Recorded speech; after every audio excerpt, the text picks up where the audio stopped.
எனக்கென பிறந்தவ ரெக்க கட்டி பறந்தவ இவதான்.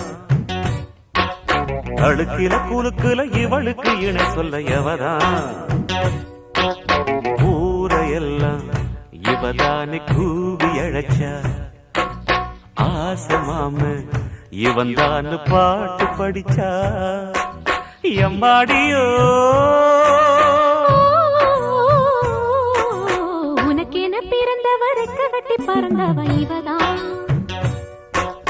என விட உனக்கு இங்கு மனசுக்கு பிடிச்சவ எவதான்.